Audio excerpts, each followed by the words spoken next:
vida. Então, o Senhor está no meio de vós. O Senhor está contigo.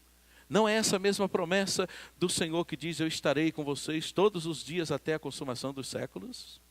É este mesmo Senhor. Aí tem duas expressões aqui que são arrebatadoras. Aí diz: ele se regozija em vós. Se regozija. O que é regozijo? É alegria. Noutra versão fala: ele se deleitará em vós. Olha que sentido, deleite e regozijo. São duas palavras muito fortes para denunciar um Deus que ama de forma apaixonada os seus filhos. Ele se deleitará em vós. O deleite do Senhor por mim? Agora, perceba de novo lá, pensando no Evangelho de Mateus: este é o meu filho amado. Você se sente isso, filho amado de Deus? Você já parou para pensar que você provoca alegria, deleite em Deus? Mas como, Senhor? Isso é muito para mim, Senhor. Isso aí é... Como é que a gente diz na brincadeira? Senhor, isso aí é muita areia para o meu caminhãozinho, né? Como o Senhor se deleitar, sentir alegria em mim? Você olha para a sua vida, a gente olha para a nossa vida, às vezes tão pequena, tão desfigurada. Agora, diante de Deus, nós valemos aquilo que não conseguimos calcular. Ele se regozijará em vocês. Regozijo. É interessante a palavra regozijo, como está aí em Sofonias, no capítulo 3. Se você pesquisa nos originais bíblicos, essa palavra tem que ver com uma alegria assim imensa, um saltar de alegria. Puxa, é demais. Deus salta de alegria, festeja por causa de você. Gente, como entender a salvação? Como entender esse amor de Deus? Então, nesse livro de juízo, que fala de juízo, qual a nossa visão do juízo de Deus? Eu queria compartilhar uma visão com você. Outro dia eu comecei a ler um livro de um escritor russo, viveu no século XIX, Dostoiévski. Um livro chamado Crime e Castigo. Quem foi esse homem? Durante as 7 décadas em que o regime comunista reinou soberano na Rússia, em que a chamada cortina de ferro arrebentou com todo tipo de crença, proibiu todo tipo de prática religiosa, as igrejas foram fechadas. Você já ouviu tantas histórias da Rússia, da antiga União Soviética?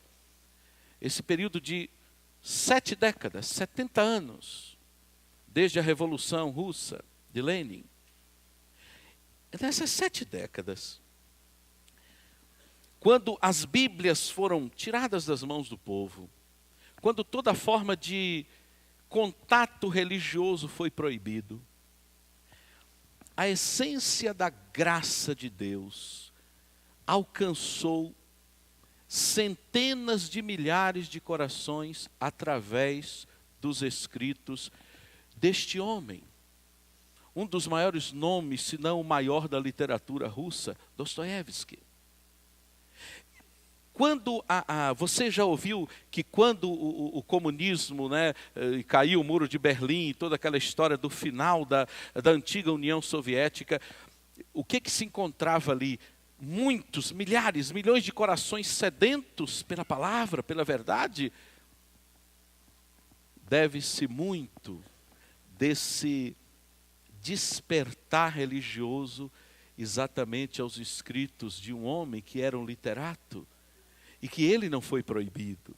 Seus escritos não foram proibidos. Nos seus escritos. estão uma essência de graça que não podia ser compreendida senão por aqueles corações abertos para o Evangelho. Eu quero compartilhar para você um pensamento desse homem, retirado desse livro, Crime e Castigo. Um dos personagens do livro, numa fala, diz assim: no último julgamento, Cristo nos dirá: vinde vós também, vinde vacilantes, vinde filhos do opróbrio, e dir-nos-á: seres vis, vinde porém da mesma forma, vós também. E os sábios e os prudentes dirão, olha, os sábios e os prudentes dirão: Senhor, por que os acolhes? E ele dirá: se os acolho, homens sábios, se os acolho, homens prudentes, é porque nenhum deles jamais foi considerado digno. E ele estenderá os seus braços, e cairemos a seus pés, e choraremos, e soluçaremos, e então compreenderemos tudo. Eu fico arrepiado com essas palavras. E então compreenderemos tudo. Compreenderemos o Evangelho da graça. Senhor, venha o teu reino. Amém? Percebe? Esta graça escandalosa de qual eu falava. Então esse Senhor, que nos ama de forma tão apaixonada, exageradamente apaixonada. Não sei se você percebeu nessa leitura de Sofonias, quando diz: e ele se alegrará com uma canção feliz. Ele se alegrará, Deus, com uma canção feliz. Se alegrará por causa de quem? Por causa de você, por causa de mim. Esse verso na Bíblia, na linguagem da Bíblia Viva, essa paráfrase do texto bíblico que eu gosto muito, aqui está escrito assim: pois o Senhor seu Deus chegou para viver entre vocês. Ele é um Salvador poderoso. Ele lhes dará a vitória. Ele se alegrará em vocês com imensa alegria. Ele vai amar vocês e não os acusará. E aí, escuta só. O que é isso que ouço? Um coro cantando alegres canções? Não. É o Senhor mesmo, vibrando de alegria por causa de vocês, com uma canção feliz. Você diz amém por isso? Louvado seja o nome do Senhor. É o Senhor mesmo, vibrando de alegria por causa de vocês. Quando o nosso coração entra em sintonia com o dele. Quando o nosso coração se abre de par em par para que ele entre.